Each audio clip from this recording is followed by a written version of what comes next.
Environmentalists are speaking out against a large solar project planned near the California border, saying it is invading the desert tortoise habitat in the area. Fox 5's Shauna Kalafi has more on the proposed project and those who oppose it. Shauna.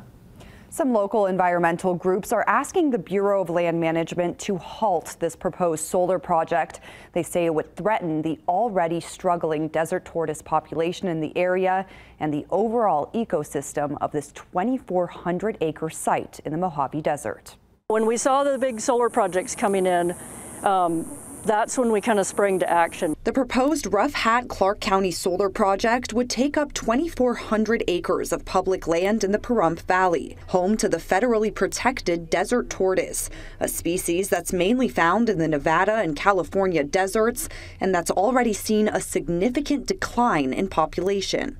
Every year, 1.8% of the population dies from development and, just droughts, and then these big solar projects coming gobbling up their land. Nonprofit conservation group Basin and Range Watch estimates that more than 100 desert tortoises would have to be moved off the land in order to build the solar project. They fence it off and then they dig up all the desert tortoises and put them somewhere else. They shoo away all the other animals that live there. The developer, Candela Renewables, says their plan includes the option to lift the fences once the project is complete so tortoises can return to the area. But environmentalists say some tortoises likely won't survive that process.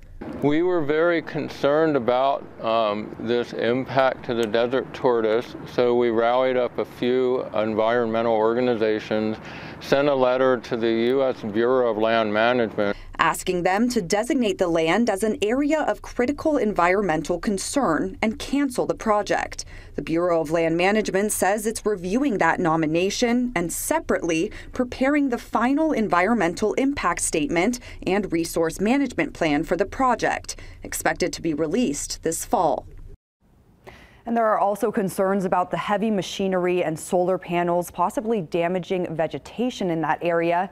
The developer, Candela Renewables, says that the project is designed specifically to protect the desert tortoises by maintaining 83% of the vegetation and root systems in that site. They add that the project will create 400 jobs and power more than 130,000 homes with clean, renewable energy. Jacqueline? Thank you, Shauna. You can read the full statements from Candela Renewables and the Bureau of Land Management. It's on our website on fox5vegas.com. You can also find more details there about this proposed solar project.